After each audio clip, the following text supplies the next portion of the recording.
This is the Kremlin, citadel of Russian communism. Looking at Russia, we might see it as a country to be studied, as we study other nations of the world. Yet we know that Russia today is regarded as a grave threat to our nation, to our freedom, to the peace of the world. Why so? What makes it a threat? Looking closer, we see a clue. Public display of giant portraits of communist leaders. These leaders, by their actions, have caused the world to stand guard. Here, in Russia, you see the reason why so many nations are building up their defenses. Here, in Russia, you see the reason why we are spending billions of dollars in defense production, why your family is paying the highest taxes in our history.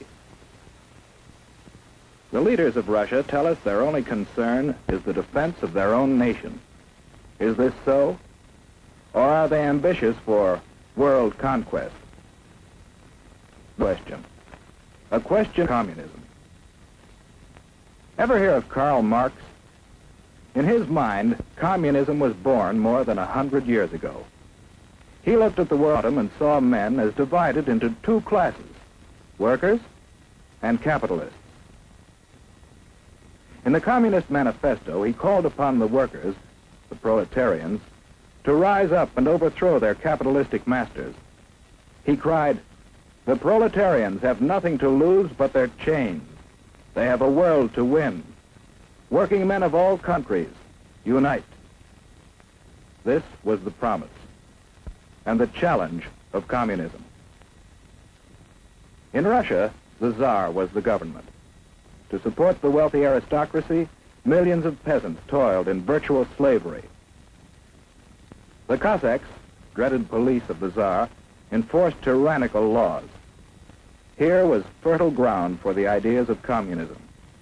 For here, indeed, the people had nothing to lose but their chains, the chains of the imperial government.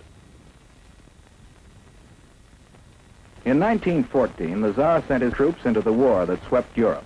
For more than 2 years they fought. While at home, people suffered from shortages, brought about the despotism and corruption of the imperial government. The people grew rebellious. Only a strong army could sustain the Tsar in power. But revolution was preached on the battlefield, too, to an army broken with corruption. Inevitably, the Russian army surrendered. And with the defeated army returning under the banners of revolution, the imperial government fell and revolution reigned. The chains were broken, and in violence was born the government of the proletarians. But a government needs leaders. Ever hear of Nikolai Lenin? He was the first leader of communist Russia. Leon Trotsky was another. Lenin lived but a few years, and out of the vicious struggle for power that followed his death, Joseph Stalin emerged as undisputed leader. Here was a new face, but in the background was an old one, Karl Marx. He established the ultimate aim of communism as world revolution. And the rulers of communist Russia, while firmly establishing their authority at home, created an international organization to stir up revolution throughout the world. Communism was on the march. Stalin was in the Kremlin. But what of the people? The proletarians who had fought to win a new world. Their new world might look promising, but although the land had been taken away from the capitalists, the workers didn't get it. Under communism, virtually everything belongs to the state.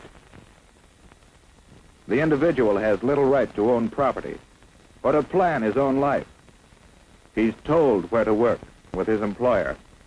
Little freedom to leave his job or seek a better one.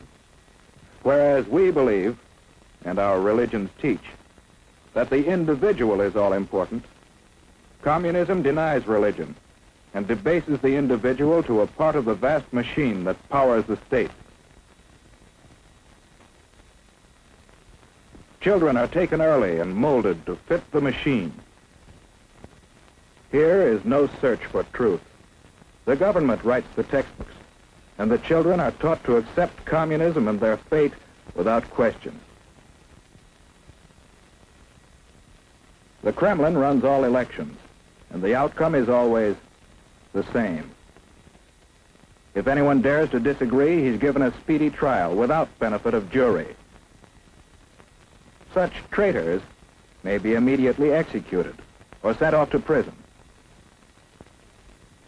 The proletarians have nothing to but their chains. They have a world to win. Although the people of Russia gained little, the rulers gained mightily in power. They built up a giant war machine, looking forward to the day when their flag would fly over the entire world. Then came the rise of Nazi Germany, another power bent on world conquest. The two nations joined forces, and Russia, believing itself safe from aggression, launched an invasion of Finland and other neighboring nations.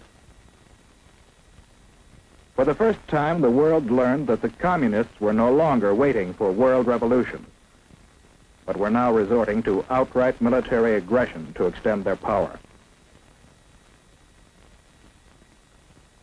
After the Nazis turned on their former allies, we supplied Russia with immense quantities of military equipment to wage war against our common foe. And how did Russia come out of the war? In 1917, at the time of the revolution, Russia was already a land of vast area. Soon after the end of World War II, Russia had occupied many new territories, bringing additional millions of people under communist control, and serving notice that Soviet Russia was now a world power to be reckoned with. United with Russia in war, we strove to preserve that unity in peace. We helped organize the United Nations, in which the nations of the world have mutually pledged to cooperate in fostering world peace and progress. Andrei Gromyko signed for Russia. But in the first post-war Italian elections, the communists created disorder in an attempt to gain control of the government. Once more, the world was reminded that basic in the idea of communism is the plan of world revolution, and that Russian communism has stepped beyond that plan to achieve world domination through aggression. In Indochina and Malaya, communist aggression has incited rebellion against established government. In France, communist aggression has fomented strikes against essential industries in attempts to discredit the free government. In Iran, the communists have incited rioting and have preached hatred and distrust of the Western nations. In Eastern Germany, they have openly opposed the West. In China, the communists have established their own puppet government. In Korea, communist aggression has come into actual combat with forces of the United Nations. And with the most deadly of all weapons available to the Russians, no peoples in the world can feel secure against this aggression.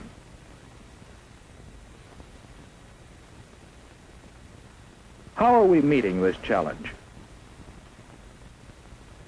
Yes, one way is by helping the free world fight starvation and poverty and suffering, conditions that pave the way for communist infiltration.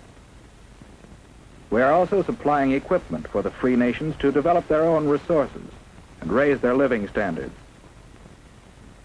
Another way we are meeting the challenge is by military alliance with some of the other free nations for mutual aid in opposing direct communist aggression. And we are building up our own military defense. But do these preparations mean that we have abandoned hope for peace? No. In the United Nations, we are continually seeking a workable plan for living in peace with communist Russia. Because we want peace, but we do not want this. We believe in freedom. Freedom, born of the conviction that every person is a child of God and is therefore of supreme worth. For these people, for ourselves, for everyone. We want freedom, not tyranny.